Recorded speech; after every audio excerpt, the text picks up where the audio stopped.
नमस्कार, मैं हूं हितेश व्यास और आप देख रहे हैं हमारा सुपर स्पेशल शो सरोकार। तो इस पूरे हफ्ते हमने मध्य प्रदेश, छत्तीसगढ़ के अलग अलग शहरों में खेल मैदानों की बदहाली की तस्वीरें आपको दिखाई।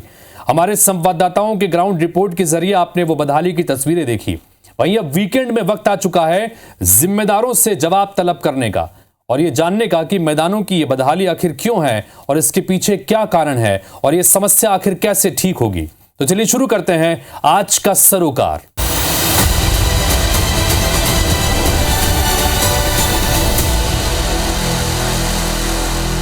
तो सरोकार में इस पूरे हफ्ते हम छत्तीसगढ़ के 11 शहरों में गए और वहां खेल मैदानों की दुर्दशा की तस्वीरें आपको दिखाई। हम छत्तीसगढ़ के रायपुर, बिलासपुर, भिलाई, दुर्ग, अंबिकापुर, रायगढ़, जशपुर, मनेन्द्रगढ़, धमतरी, सूरजपुर और जांजगीर पहुंचे। इन सभी शहरों में खेल मैदानों की दुर्दशा पर खिलाड़ी अब आंसू बहाते नजर आते हैं। आमतौर पर सभी जगह मैदान या तो नशेड़ियों का अड्डा बन चुके हैं या शासन प्रशासन की उपेक्षा का शिकार हैं। अब सवाल उठता है कि अगर खेल मैदानों की ये दुर्दशा है तो आखिर देश को अच्छे खिलाड़ी कैसे मिलेंगे, क्योंकि जिन मैदानों में प्रैक्टिस कर इन खिलाड़ियों को अपना खेल मजबूत करना है, अपने खेल को निखारना है, उन्हीं मैदानों के साथ अगर सियासी खेल हो रहा है या अलग अलग वजहों से वो खुद मैदान ही खेल का शिकार हो रहे हैं, तो फिर ऐसे में बच्चे कहां जाकर खेलेंगे और कहां पर स्पोर्ट्स के जितने भी खिलाड़ी हैं वो जाकर अपनी प्रतिभाओं को निखारने का काम करेंगे। हमारे ग्राउंड रिपोर्ट्स के जरिए कमोबेश जो तस्वीरें निकल के सामने आई, आपको स्क्रीन पर दिखा भी रहे हैं कि कैसे इन अलग अलग शहरों के नाम सिर्फ बदल गए, हालात वहां पर सब जगह एक जैसे ही नजर आए। हमने खेल मैदानों की बदहाली की तस्वीरें सरोकार के माध्यम से दिखाई। तो इस बदहाली को लेकर हमने छत्तीसगढ़ के खेल और युवा कल्याण मंत्री टंकराम वर्मा से भी बातचीत की।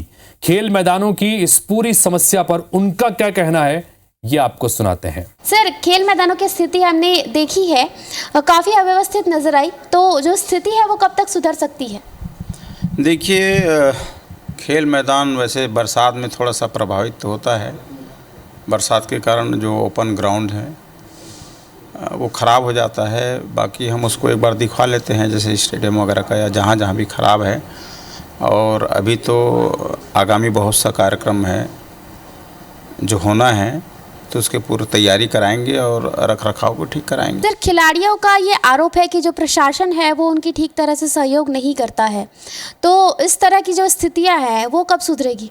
देखिए, खिलाड़ियों का हमने इतना उत्साहवर्धन किए हैं हमारी सरकार आने के बाद, हमारे माननीय मुख्यमंत्री विष्णुदेव साय जी के आने के बाद, कि खिलाड़ियों को उत्साहवर्धन के लिए, प्रोत्साहित करने के लिए हमने अलंकरण समारोह का शुभारंभ किया और छत्तीसगढ़ की प्रतिभा को बहुत आगे ले जाने के लिए छत्तीसगढ़ क्रीड़ा प्रोत्साहन योजना भी लॉन्च किए हैं और विशेष रूप से छत्तीसगढ़ युवा रत्न पुरस्कार का भी प्रावधान रखा गया है।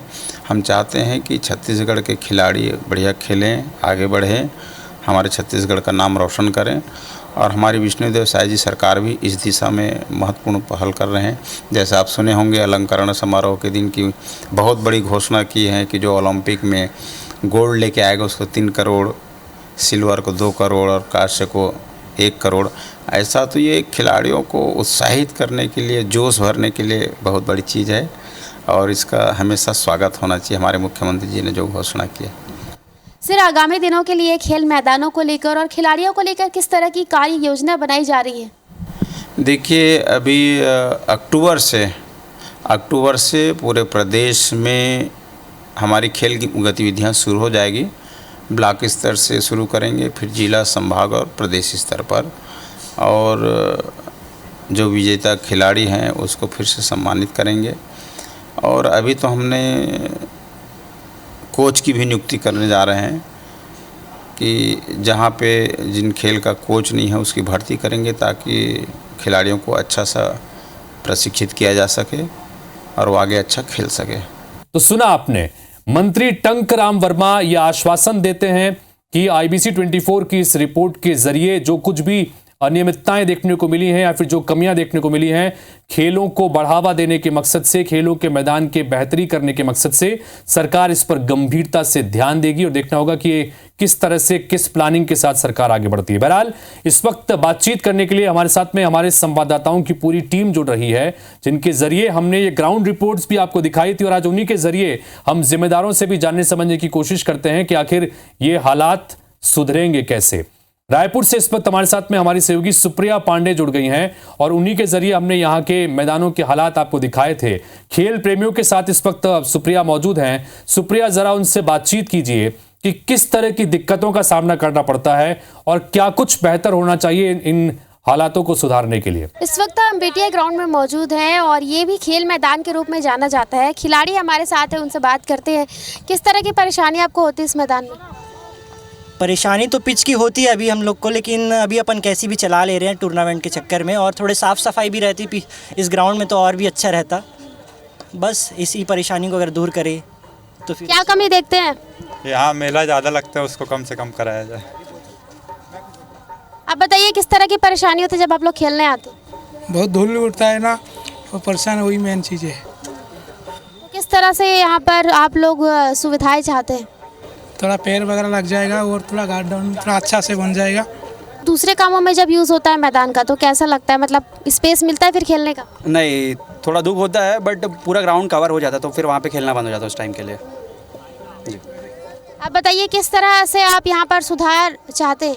यहाँ ना सबसे बड़ी बात है कि शाम होने का बाद अंधेरा हो जाता है, तो जो सबसे मेन प्रॉब्लम है वो लाइट की। यहाँ पे लाइट लगना चाहिए, फ्लड लाइट जो बड़े बड़े लगते हैं ना, स्टेडियम लाइट, वो होना चाहिए यहाँ पे, क्योंकि यहाँ पे वो प्रॉब्लम है ना, शाम को फिर पूरा अंधेरा रहता है, तो वो चीज़ बहुत बड़ा प्रॉब्लम है। अच्छा, यहाँ पर क्या मतलब असामाजिक तत्वों का भी जमावड़ा देखते हो क्या कभी? हाँ, तो वो तो आके चले भी जाएंगे, पता नहीं चलेगा ना, लेकिन यहाँ पुलिस आती है रात को तो कम है वैसा, लेकिन यहाँ होना चाहिए लाइट।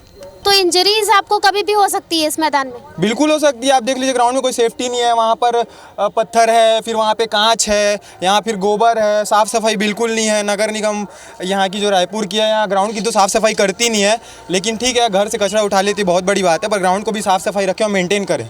चलिए, तो रायपुर के हालात आपने देखिए। राजधानी रायपुर में ही खेल के इंफ्रास्ट्रक्चर को बढ़ाने के बहुत सारे दावे तो होते हैं, लेकिन खेल के मैदानों की बदहाली हमने आपको दिखाई और यही वजह है कि खिलाड़ी भी वहां पर इस बदहाली को लेकर कहते हैं कि ये हालात बदलने चाहिए। बिलासपुर का रुख करते हैं, प्रदेश का एक और बड़ा शहर। हमारे सहयोगी जितेंद्र थवाइट के जरिए हमने वहां की तस्वीर आपको दिखाई थी। एक बार फिर से हमारे साथ में जुड़ गए हैं और साथ ही उनके साथ में मनीष श्रीवास्तव हैं, जो कि प्रदेश हॉकी संघ के महासचिव हैं। तो जितेंद्र, जरा उनसे बातचीत कीजिए कि इंफ्रास्ट्रक्चर को लेकर बहुत सारे बजट का एलोकेशन भी होता है, बड़े बड़े मैदान तक बन गए हैं, लेकिन उसके बावजूद ना बड़ा कोई टूर्नामेंट यहां पर देखने को मिलता है, न कोई यहां पर खिलाड़ियों को कोई ऐसी प्रतिभा हमने देखने को मिली। प्रतिभाएं बहुत हैं, लेकिन खिलाड़ी यहां से राष्ट्रीय अंतर्राष्ट्रीय स्तर पर अपना नाम नहीं बना पा रहे हैं, जबकि पहले बड़े बड़े खिलाड़ी यहां पर रहे हैं हॉकी के। क्या इसकी वजह, उनसे बात कीजिए। सरोकार में आपने देखा कि शहरों में खेल मैदानों की क्या कुछ स्थिति है, कई कमियां हैं जिसको दूर करने की आवश्यकता है। इसको लेकर हमारे साथ बातचीत करने के लिए मौजूद है खेल संघ से जुड़े हुए तमाम लोग हमारे साथ मौजूद हैं। मनीष श्रीवास्तव जी हैं, सीधे उनसे ही बात करते हैं। सर, किस तरह देखते हैं बिलासपुर में खेल परिसर जो है, चाहे वो सरकंडा का खेल मैदान हो, बहतराई का खेल मैदान हो, या फिर पुराने जो स्टेडियम हैं, इनको किस स्थिति में आप देखते हैं, कहाँ पर पाते हैं कि इनमें और सुधार की आवश्यकता है, जिस तरह से खेल और खिलाड़ी भावनाओं को आगे बढ़ाना है? बिलासपुर में खेल मैदान की बहुत ही ज़्यादा कमी है। जैसे कि आपने बोला बहतराई में, तो बहतराई में ये बता देना चाहता हूँ कि सुविधा तो है, एस्ट्रोटर्फ भी है, सिंथेटिक ट्रैक भी है, लेकिन वो एक इंस्टीट्यूट है जहाँ ऑलरेडी हॉस्टल के बच्चे जो रह रहे हैं वो प्रैक्टिस करते हैं, तो शहर के बच्चों को टाइम नहीं मिल पाता। जब उनसे समय खाली होता है तब शहर के बच्चे को खेलने का मौका मिलता है, तब स्कूल और कॉलेज के टाइम हो जाते हैं, तो मैदान पर्याप्त नहीं है, वो एक अलग व्यवस्था है। खेल परिसर अभी बन रहा है, तो अभी भी वो 2-3 साल से काम की स्थिति में नहीं है। शहर में एकमात्र मैदान बच गया है रघुराज सिंह स्टेडियम, जहाँ क्रिकेट होते रहता है, तो मैदान की भारी कमी शहर में। और एक बहुत पहले जैसा पुरानी बात कर रहे हैं, तो शहर में police ground, Lal Bahadur Shastri school का ग्राउंड, गवर्नमेंट स्कूल का ग्राउंड बंद रहता था, लेकिन आप देखे होंगे कि लाल बहादुर शास्त्री स्कूल है, उसमें सिर्फ पार्किंग की व्यवस्था हो गई है। तो अभी मेरे जो सुझाव है सरकार को कि लाल बहादुर शास्त्री स्कूल और जो अन्य स्कूल है उनके ग्राउंड को बनाया जाए। साथ ही साथ जैसे अभी बात चल रही है शहर में एक हॉस्पिटल की ज़मीन को अधिग्रहण वापस लेने चाह रही सरकार, तो शहर के अंदर कोई मैदान नहीं है, तो एज ए खिलाड़ी होने के नाते मैं चाह रहा हूँ कि खेल का एक मैदान बनना चाहिए वहाँ होता है, तो जिससे सभी खिलाड़ियों को फ़ायदा होगा। और बाकी आप देखेंगे जहाँ भी बात कर रहा हूँ सब शहर के दूर है, शहर के अंदर मैदान की कमी है। तो अच्छा, जितने भी मैदान शहर में हम देखते हैं वहाँ भी व्यवस्थाएं जो हैं वो पर्याप्त नहीं है। कई जगहों पर लाइट की व्यवस्था नहीं है, पानी की व्यवस्था नहीं है, कहीं जलभराव होता है, ग्राउंड कहीं पर लेवल नहीं है। बहतराई में भी देखें तो वहाँ पर जंगल जैसी स्थिति हो गई है। क्या लगता है कि जो वर्तमान में सुविधाएं हैं उसको भी व्यवस्थित करने के, उसके भी रखरखाव की आवश्यकता है? हाँ, वर्तमान में व्यवस्था इसलिए बिगड़ रही है कि जो खेल संघ है उनका इन्वॉल्वमेंट नहीं है। जब साथ ही साथ खेल संघ को इन्वॉल्व करेंगे तो ज़्यादा फायदा होगा। जैसे अब बहतराई स्टेडियम की फिर बात की, बहतराई स्टेडियम में जो आउटडोर स्टेडियम है उसमें कम से कम 70 रूम हो गए। हर खेल संघ को एक एक रूम देंगे तो वो रूम बने रहेगा, और जो वहाँ लगातार चोरी हो रही थी वो रुक जाएगी। और जब आदमी वहाँ जाएगा तो अपने आप वो जो घास देख रहे हैं वो नहीं भरेगा, बिल्डिंग जो टूट फूट हो रही है वो व्यवस्था होगी। तो संघ को जोड़ना पड़ेगा। वैसे भी आजकल मिल के काम करने का ज़माना है, तो सरकार और संघ जब मिल के काम करेगी तभी हो पाएगा। और साथ ही साथ कुछ बजट होना चाहिए खेल संघ के लिए, ये हो जाता तो अच्छा रहता। और शहर में 2-3 मैदान बनाने की और आवश्यकता है। और क्या कुछ सुझाव अगर कहें तो अपने तरफ से सरकार को देना चाहेंगे, और सरकार से मांग करेंगे कि खेल खिलाड़ी भावनाओं को विकसित करने के लिए तमाम जो सुविधाएँ हैं और की जाए शहर में? अब सरकार से यही अनुरोध है, जो भी नए स्कूल खुलते हैं तो और कॉलेज खुलते हैं उनमें ग्राउंड होना ही चाहिए। बिना ग्राउंड के स्कूल कॉलेज को परमिशन नहीं मिलना चाहिए। अब आप देख रहे होंगे छोटे छोटे बिल्डिंग में स्कूल और कॉलेज खुल जा रहे हैं, लेकिन जबकि नॉर्म्स है उसके हिसाब से मैदान होना चाहिए। तो मैदान नहीं है तो बच्चों को खेलने की सुविधा नहीं मिल रही है। तो कुल मिलाकर संघ से जुड़े लोग भी ये कहते हैं कि खेलों को बढ़ावा देने के लिए मकसद से सिर्फ स्टेडियम बना देने भर से काम नहीं चलेगा। स्टेडियम के रखरखाव के साथ साथ समय समय पर टूर्नामेंट का आयोजन भी अगर यहां पर होता रहे तो कम से कम लोगों की और खिलाड़ियों की प्रतिभा को निखारने में मदद मिलेगी। बहरहाल अविनाश का रुख करते हैं। अविनाश हमारे सहयोगी रायगढ़ से जुड़ गए हैं। रायगढ़ से वहां के मैदानों का हाल भी उन्होंने जाना था, और उनके साथ में इस वक्त जानकी काटजू जो कि रायगढ़ नगर निगम की महापौर हैं वो उनके साथ मौजूद हैं।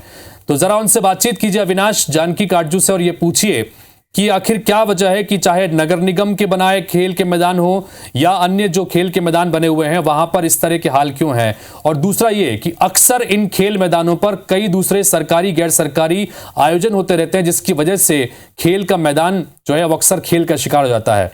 क्यों इसके लिए कोई व्यापक व्यवस्था और क्यों कोई प्लान नहीं बनती? तो रायगढ़ में खेल मैदानों की दुर्दशा की तस्वीर आपने देखी, और इस संबंध में मेयर जानकी काटजू मेरे साथ मौजूद हैं। हम सीधे उनसे बात करेंगे।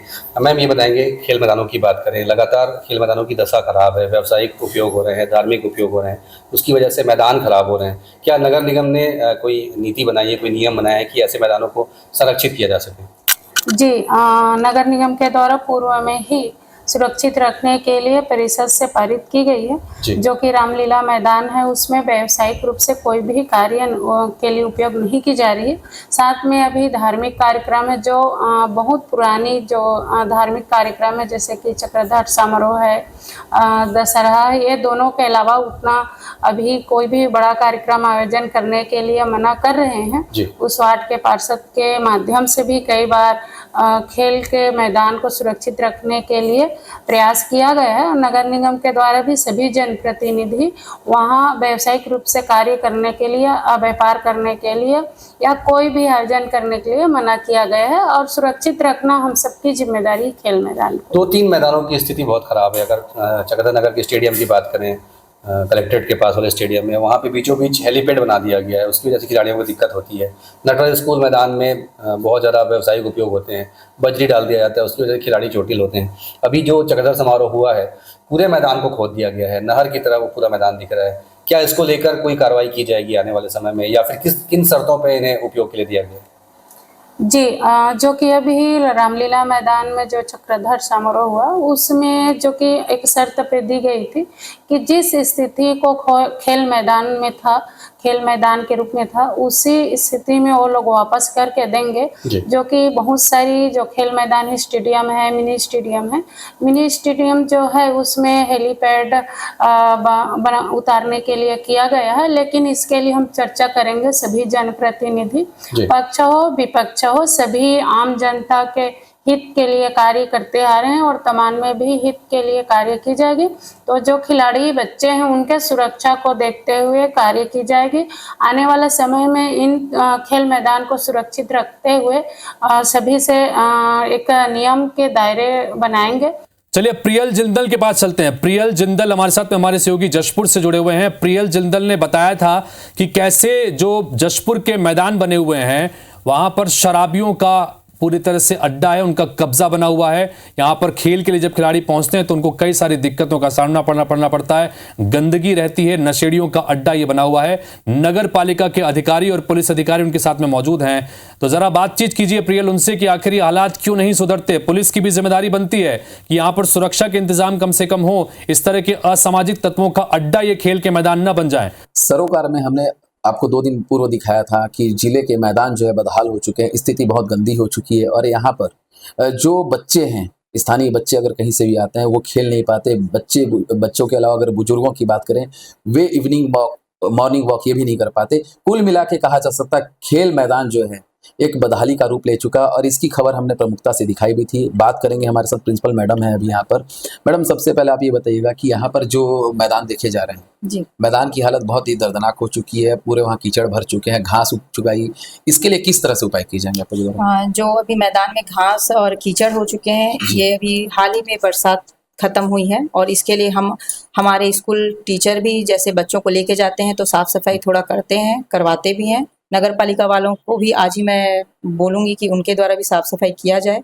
हमारे स्कूल टीचर भी साफ़ सफाई में लगते हैं, करते हैं, स्वच्छता अभियान में भी इसमें जुड़े हुए होते हैं, क्योंकि हमारे स्कूल के बच्चे प्राइमरी से लेके हायर तक हैं, उनको वहाँ खेलने के लिए बीच बीच में लेके जाया जाता है। तो जो कि उसकी साफ़ सफाई का ध्यान हमको देना पड़ेगा, बच्चों की सुरक्षा को भी ध्यान में रख के हम अपने उच्च अधिकारियों से भी निवेदन करूंगी और पत्राचार करूंगी कि वो भी इस मैदान को सुव्यवस्थित और अच्छे ढंग से बनाए रखने के लिए थोड़ी कार्यवाही करें। शराबियों का जिस हिसाब से जमावड़ा होता है, तो कुल मिला के आज तक आप लोग के द्वारा क्या कुछ पहले उपाय नहीं किए गए क्या? नहीं, इसके लिए हम लोग पहले भी पुलिस में कहा गया था, मौखिक रूप से भी। जैसे यहाँ विचरण के लिए कभी कभी कोई आते थे तो उनको भी बोला गया था, तो अब उस पर ध्यान तो उतना नहीं दिया गया। शुरू 3-4 साल पहले एक गश्त होता था कॉलोनी में 1-2 बार, लेकिन उतना ज़्यादा नहीं होता, क्योंकि मैं खुद यहाँ रहती हूँ, इसलिए मैं जानती हूँ कि यहाँ गश्त नहीं है। कॉलोनी के अंदर में गश्त होना अनिवार्य है। हर दिन एक बार आप विचरण करने यहाँ आए, पूरे ब्लॉक ऑफिस के जो भी कॉलोनी है, नीचे ऊपर, यहाँ पर एक बार गश्त होनी अनिवार्य है रात में। जब तक ग्राउंड अच्छा नहीं होगा तब तक मिलेगा नहीं। और बच्चों के लिए मैं कोशिश करती हूँ अपने स्तर पर जितना हो सके साफ सुथरा ग्राउंड हम लोग करवा सकते हैं। तो अब रुख करते हैं कोमल धनेसर का। कोमल धनेसर हमारे सहयोगी इस वक्त भिलाई से जुड़ गई हैं। उनके साथ में अशोक द्विवेदी हैं, निगम के आयुक्त हैं, नगर निगम के आयुक्त हैं। कोमल नगर निगम के आयुक्त हैं, बड़ी जिम्मेदार पद पर हैं। उनसे ये पूछिए कि आखिर खेल मैदानों को लेकर, चूंकि खेल गांव के रूप में भी भिलाई की पहचान रही है, कई खिलाड़ी यहां से अंतर्राष्ट्रीय स्तर पर अपना नाम रोशन कर चुके हैं, लेकिन पिछले कुछ समय में हालात थोड़े बदलते नजर आते हैं। खेल के मैदान बने हैं, इंफ्रास्ट्रक्चर है, लेकिन रख रखाव नहीं है, गंदगी देखने को मिलती है, नशेड़ियों के अड्डा बन गए हैं। क्यों ऐसे हालात है? कोमल, जरा बात कीजिए उनसे। शहर के निगम क्षेत्र के अंतर्गत जो खेल मैदान है, मिनी स्टेडियम है, इसके अलावा इंडोर स्टेडियम है, उसकी स्थिति भी काफी अच्छी नहीं है। इंडोर स्टेडियम में ताला लगा हुआ है, और जो मिनी स्टेडियम वो खेल मैदान में खिलाड़ी पहुंचते ही नहीं है। उसको मेंटेनेंस की जरूरत है, या उसमें खिलाड़ियों को लाने के लिए निगम ने क्या प्रयास किए, जानते हैं सर से। शायद कुर्सी पर स्टेडियम की बात कर रही होंगी, तो जो हमारा पुराना बना हुआ है, जिसमें हमने दुकानें भी सामने बनाई, दुकानें को निवर्तन तो नहीं हो पाया, क्योंकि कई बार हम लोगों ने टेंडर वेंडर किया है। अभी एक एजेंसी आई है जो घुड़सवारी लोगों को सिखाना का प्रपोजल उन्होंने दिया है निःशुल्क, तो उस पर काम वर्क चल रहा है। वो नेक्स्ट MIC में रखेंगे, तो कम से कम एक पोर्शन में स्पोर्ट्स घुड़सवारी का जो यहाँ के लिए अपने आप में नायाब होगा, जो यहाँ पे स्टूडेंट जो इसमें शौकीन है या जो इसको सीखना चाहते हैं, उनके लिए उसको लाभ मिलेगा। बाकी और उसको डेवलपमेंट करने के लिए एक्चुअली में जो हम लोगों ने यहाँ पे लास्ट MIC में ये रखा हुआ था कि कोई जो स्पोर्ट्स एकेडमी है वो इंटरेस्टेड है तो वो उसमें इंगेज हो जाए, तो वो प्रोसेस में मे भी वो सब जल्दी हो जाएगा। हाँ, इंडोर नहीं हुआ है अभी, और एक्टिविटी भी नहीं हो रही है, तो इसके संबंध में भी हम PWD से बात करें। तो कुल मिलाकर ये बातचीत आपने सुनी हमारे संवाददाताओं के जरिए। हमने सीधे जिम्मेदारों से ये जवाब तलब किया कि आखिर ये हाल क्यों है। मैदान जिनको बनाया गया इंफ्रास्ट्रक्चर मजबूत करने के मकसद से, खेल को बढ़ावा देने के मकसद से, लेकिन या तो रखरखाव के अभाव में या फिर असामाजिक तत्वों के अड्डे, यानी कि कुल मिलाकर सुरक्षा के इंतजाम या बाकी इंतजाम नहीं होने की वजह से ये खेल के मैदान खुद खेल का शिकार नजर आते हैं। और यही वजह है कि खिलाड़ी जिनको यहाँ पर खेल के अपने खेलों को निखारना है, उन्हें जगह नहीं मिल पाती। तो कुल मिलाकर यहाँ पर उम्मीद करते हैं कि इस तमाम हालात को दिखाए जाने के बाद, इस तरह के आश्वासन मिलने के बाद अब उम्मीद करते हैं कि खेल मैदानों के दिन भी फिरेंगे और यहां पर भी खिलाड़ियों को बेहतरीन व्यवस्था उपलब्ध हो पाएगी, और ताकि हमारे यहाँ के खिलाड़ी, हमारे यहाँ की प्रतिभा राष्ट्रीय अंतर्राष्ट्रीय स्तर पर जाकर अपना नाम रोशन कर सके। इसी उम्मीद के साथ फिलहाल इस बुलेटिन में इतना ही। नमस्कार।